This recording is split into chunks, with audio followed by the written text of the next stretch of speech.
Dear friends, अब हम sequencing problem में देखेंगे n jobs and 3 machines problem को, जहां पे नंबर ऑफ जॉब्स होंगी बट मशीन्स 3 होंगी।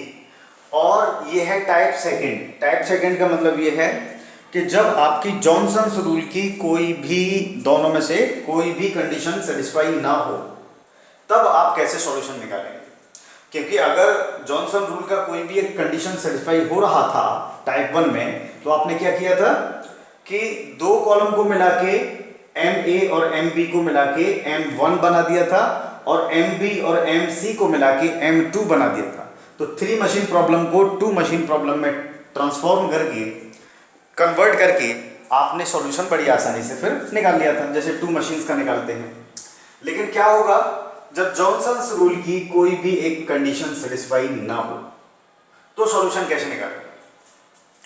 अब पहले देखते हैं कंडीशन सेटिस्फाई हो रही है या नहीं। तो यही पता चल जाएगा कि टाइप 1 है या टाइप 2 है। तो यहां है कि पहली condition minimum of M A का मिनिमम है आपका 6 शुड बी ग्रेटर देन और equal to maximum of M B का मैक्सिमम है 8। तो क्या ये कंडीशन सेटिस्फाई हो रही है? नहीं, क्योंकि ना तो 6 ग्रेटर बड़ा है 8 से और ना ही बराबर है 8 के। तो ये कंडीशन सेटिस्फाई नहीं हो रही है। दूसरी condition minimum of M C का मिनिमम है ये शुड बी ग्रेटर देन और इक्वल टू, बड़ा होना चाहिए या बराबर होना चाहिए मैक्सिमम ऑफ एम बी के। मैक्सिमम एम बी का ये है। तो क्या ये कंडीशन सेटिस्फाई हो रही है? एक ना तो बड़ा है ना ही बराबर है 8 के, नहीं। तो दोनों ही कंडीशन सेटिस्फाई नहीं हो रही है। तब आप सॉल्यूशन कैसे निकालेंगे? तब आपको करना ये है कि थोड़ा सा एक एक्स्ट्रा स्टेप आपको ये उठाना पड़ेगा कि अब जो है आप इन कॉलम्स को या इन दोनों मशीन्स को इंटरचेंज करके देखिए। इंटरचेंज का मतलब ये है कि एम ए को एम बी की जगह ले जाएं और एम बी को एम ए की जगह ले जाएं। तो कैसे लाएंगे हम इधर? हम एम बी इधर लाना है और एम ए इधर कर देना है। तो कैसे करेंगे? ये तो इंटरचेंज करिए, बराबर है दोनों। ये इधर चला जाएगा, ये इधर चला जाएगा। 3 इधर आ गया और 7 इधर पहुंच गया। ऐसे ही 6 को इधर ले जाएं और 7 को इधर ले जाएं। 7 इधर आ गया, 6 इधर पहुंच गया। 9 को इधर, 9 और 2, तो 2 इधर आ गया और 9 इधर पहुंच गया। इंटरचेंज आप कर रहे हैं। 10 को इधर ले जाएं, 5 को इधर ले जाएं। 5 इधर आ गया, इधर 10 पहुंच गया। 9 को यहां ले जाते हैं और 1 को इधर ले जाते हैं। सिंपल। अब आप देखिए कि अब ये कंडीशंस को आप फिर से चेक करिए, लेकिन चीजें बदल जाएंगी थोड़ी सी। क्योंकि जॉनसन रूल क्या कहता है? जॉनसन रूल कहता है the minimum of extremes should be greater than और equal to the maximum of middle. ये मिडल का मैक्सिमम और एक्सट्रीम्स का, किसी भी एक्सट्रीम का मिनिमम को आपको रखना है इधर। तो यहां क्या होगा? Minimum of M B, M A नहीं, एम बी। एक्सट्रीम अब बी है, ए मिडल हो गया है। शुड बी ग्रेटर देन और equal to maximum of M A. ऐसे यहां चेंज हो जाएगा। मिनिमम ऑफ एम सी, ये ठीक है, एक्सट्रीम है M C, should be greater than और equal to M A, B नहीं, क्योंकि मिडल में अब एम ए है। अब हम चेक करके देखते हैं क्या ये कंडीशन कोई एक सेटिस्फाई हो रही है। तो अब हमें मिनिमम मैक्सिमम बदल जाएंगे।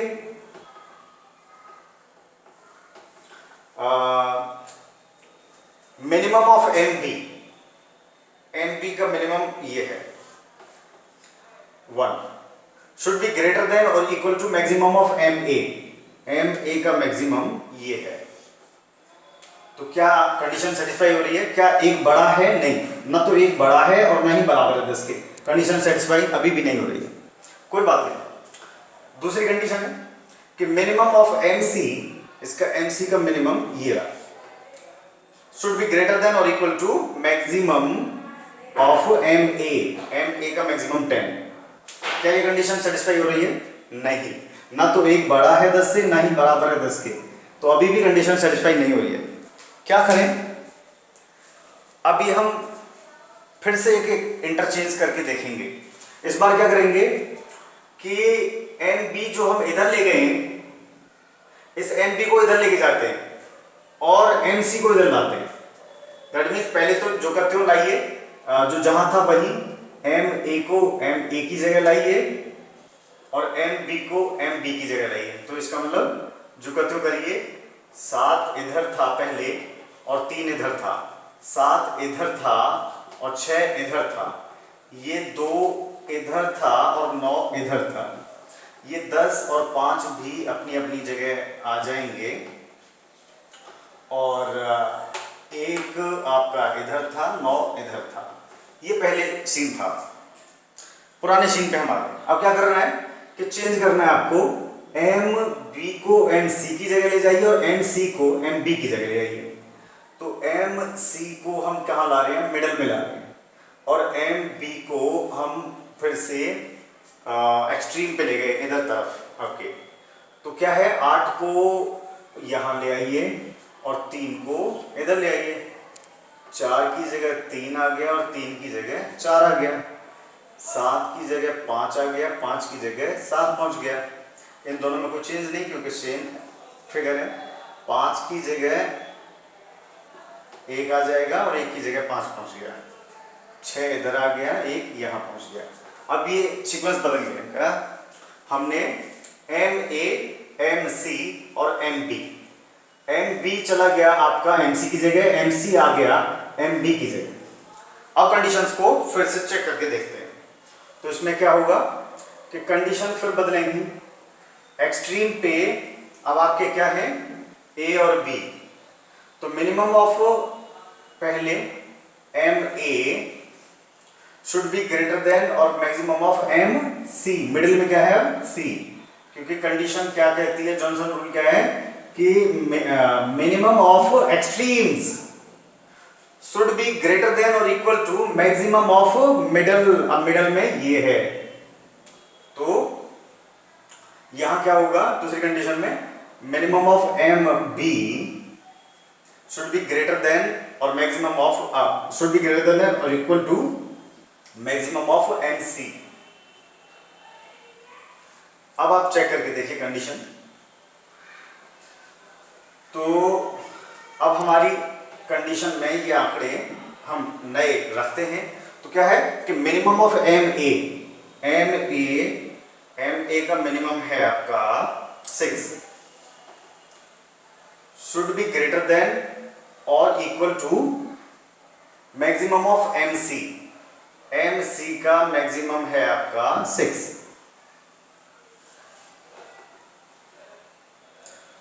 तो यहां देखिए ये कंडीशन सेटिस्फाई हो गई है। क्यों? क्योंकि या तो 6 बड़ा होना चाहिए 6 से, मिनिमम ऑफ MA का minimum 6 should be greater than और equal to maximum of MC का मैक्सिमम है 6। तो 6 या तो बड़ा होना चाहिए 6 से, इसके मैक्सिमम से, MC के, या फिर बराबर होना चाहिए। तो बड़ा तो नहीं है, बराबर है। दैट मीन्स कंडीशन सेटिस्फाई हो गई। कंडीशन सेटिस्फाई, जॉनसन रूल की जो पहली कंडीशन है इधर अब सेटिस्फाई हो गई। आप इसको चेक करने की जरूरत नहीं है, लेकिन फिर भी चाहे तो करके देख लो ऐसे ही कि अब क्या है, मिनिमम ऑफ MB अगर ये सेटिस्फाई ना होती तो हमें ये भी चेक करनी पड़ती। मिनिमम ऑफ MB का minimum 1 should be greater than और equal to maximum of MC 6। अभी भी ये तो नहीं सेटिस्फाई हो रही है, ना तो ये बड़ा है एक 6 से, नहीं बराबर, लेकिन एक कंडीशन सेटिस्फाई होनी चाहिए, सिर्फ एक कंडीशन तो हो चुकी है। अब हम यही सीक्वेंस जो है मशीन्स का रखेंगे M1 और M2 फाइंड आउट करने के लिए। M1 और M2 फाइंड आउट करने के लिए यही सीक्वेंस रखेंगे। कैसे फाइंड आउट करते हैं हम M1 और M2? या मतलब कहें कि टू मशीन प्रॉब्लम में इसको कैसे कन्वर्ट करते हैं हम, M1 M2 टू मशीन में प्रॉब्लम में इसको कन्वर्ट करेंगे। तो क्या करेंगे, अब सीक्वेंस जो जैसा है वैसे ही रखेंगे। MA यहाँ है, MB इधर पहुंच गया है, MC यही इधर आ गया। अब हम इन दोनों का ऐड करेंगे टोटल, तो M1 की वैल्यू पता चल जाएगी। मतलब यहाँ क्या है, MA प्लस MC, ये करके आप पालेंगे M1 मशीन 1, और यहां कैसे आपको मिलेगा MC और MB, इनको ऐड करके MC प्लस MB, M2 आपको इस तरीके से मिल जाएगा, MC और MD को ऐड करके। सिंपल फटाफट फाइंड आउट करते हैं। 8 3 11, 7 4 11, 6 5 11, 9 2 11, सारा 11 ही रहेगा क्या, 9 6 15। इधर M2 के लिए 8 3 8 9 10 11 और 4 3 7, 5 2 5 7 12, 2 2 4, 5 और 1 6, 6 और 1 7। ये टू मशीन प्रॉब्लम में चेंज हो चुकी है। हमने ये टू मशीन प्रॉब्लम में सिर्फ इसलिए चेंज की कि हमें सिर्फ जॉब्स का सीक्वेंस पता चल जाए। जॉब्स का सीक्वेंस एक बार पता चल जाए, फिर हम ये जो लफड़ाबाजी हमने किया है इसका कोई मतलब नहीं रह जाएगा, इसको यहीं छोड़ देंगे और नॉर्मली जैसे सॉल्व करते हैं वैसे सॉल्व करेंगे। तो सीक्वेंस हम कैसे पता करेंगे, अब सीक्वेंस हम पता कर लेते हैं जॉब्स का। कितनी जॉब है, 6 जॉब है, तो 6 कॉलम हम बना लेते हैं पहले, 1 2 3 4 5 6। अब इनमें हम इनको मशीन 1 और मशीन 2 के आंकड़ों को उठा के इन जॉब्स को सीक्वेंस देंगे बस। तो मिनिमम हमें कौन सा टाइम है वो ढूंढना है। Minimum smallest figure is the 4, और ये कौन सी मशीन पे, M2 पे है, तो हम इधर से सीक्वेंस में जगह देंगे, इधर से, और M1 से निकल के आता तो इधर से जगह देंगे। तो M2 पे है और कौन सा जॉब है, 4th, तो 4th जॉब यहाँ आ गया। इसके बाद 4 के बाद ये हो गया आपका, इसको नहीं शामिल करेंगे अब आगे, रेस्ट से आउट है ये। इसके 4 के बाद नेक्स्ट मिनिमम नंबर 6 है, ये भी M2 में है, M2 में है, इधर से जगह मिलेगी, और कौन सी जॉब है, 5th। इसके बाद इसको भी आप काट दीजिए। इसके बाद आपका नेक्स्ट नंबर है 7, और 7 डबल है, टाइप कर रहे हैं, कैसे करेंगे, तो 15 7 22 और 11 7 19, जो मिनिमम है टोटल उसको हम लेंगे जॉब सेकेंड, मशीन 2 है, जगह इधर से मिलेगी, जॉब सेकेंड, सीक्वेंस में इसको जगह मिल गई। इसके बाद नेक्स्ट मिनिमम है आपका अगेन 7, और ये मशीन 2 ही है, तो 6th जॉब को जगह मिलेगी इधर से, 6th जॉब आपकी ये वाली इधर पहुंच गई। इसके बाद 11 11 11 ये आपके बचे। तो आप अगर यहाँ टाई देखें, तीनों टाई कर रहा है, तो कैसे करेंगे, आप इसको जरा टोटल करके देखिए, 11 12, क्योंकि इधर से हम जगह देते हैं, तो 11 12 23 11 11 22, तो हम इस मशीन जॉब को, क्योंकि मशीन 1 से हम उठा रहे हैं, तो इधर सीक्वेंस में जगह दे देंगे, और इसको जो है 3rd जॉब को हमने जगह दे दी सीक्वेंस में यहाँ। तो ये सीक्वेंस हमें मिल गया जॉब्स का। इन जॉब्स का प्रॉपर सीक्वेंस, सही सीक्वेंस, 1st के बाद 3rd होगी, 3rd के बाद 6th, फिर 2nd, फिर 5th, फिर 4th, ये हमें सीक्वेंस मिल गया। और इस सीक्वेंस के बाद हमारी सारी प्रॉब्लम जो है सॉल्व हो गई। अब हम क्या करेंगे, जैसे सॉल्यूशन निकालते आए हैं वैसे सॉल्यूशन फटाफट निकाल देते हैं। टू मशीन प्रॉब्लम की तरह अब आपको क्या फाइंड आउट करना है, एक तो मैक्सिमम टाइम, या कहें कि time elapsed in performing all the jobs on all the machines, ये आपको फाइंड आउट करना है, और तीनों मशीन्स का आइडल टाइम आपको फाइंड आउट करना है। तो सबसे पहले हम यहाँ पे क्या रख देते हैं, जॉब्स,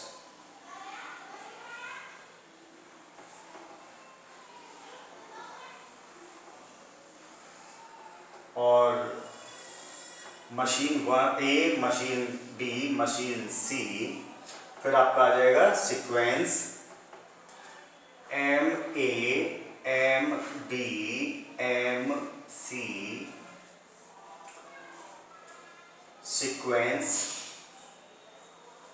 सीक्वेंस के बाद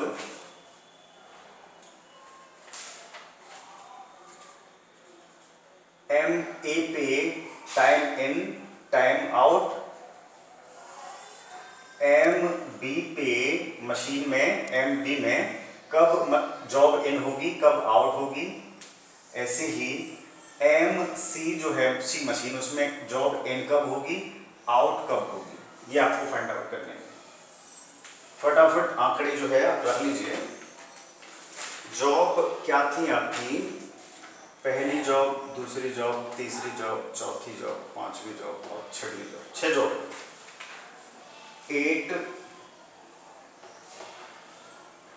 8 and 3, 7 3 4 6 7 5 9 2 2 10 5 5 10 5 1 9 1 and 6। ये आपका दिया हुआ था, ये यहाँ तक आपका सब दिया हुआ था। आपने सीक्वेंस अभी फाइंड आउट किया। क्या सीक्वेंस है, पहले फर्स्ट जॉब होगी, फिर थर्ड जॉब होगी, फिर सिक्स्थ जॉब होगी, सिक्स्थ जॉब होगी, फिर सेकंड जॉब होगी, फिर फिफ्थ जॉब होगी और फिर फोर्थ जॉब को आप परफॉर्म करेंगे इन मशीन्स पे। तो फटाफट जो है अब इनका टाइम इन टाइम आउट हम फाइंड आउट कर लेते हैं। तो मशीन मशीन ए में जॉब फर्स्ट इन करेगी 0 टाइम पे, और कितना टाइम लेगी मशीन ए पे फर्स्ट जॉब 8 घंटे। तो 8 घंटे पे टाइम आउट होगा इसका। इसके बाद यहाँ 8वें घंटे पे थर्ड जॉब एंटर करेगी M1 में। तो थर्ड जॉब M1 में कितना टाइम लेगी, एम ए में 6, 8 6 14 घंटे। 14वें घंटे पर सिक्स्थ जॉब एंटर करेगी और सिक्स्थ जॉब कितना टाइम लेगी एम ए पे 9 आवर्स 23, और 23 पे सेकंड जॉब एंटर करेगी। सेकंड जॉब कितना टाइम लेगी 7 आवर्स 30।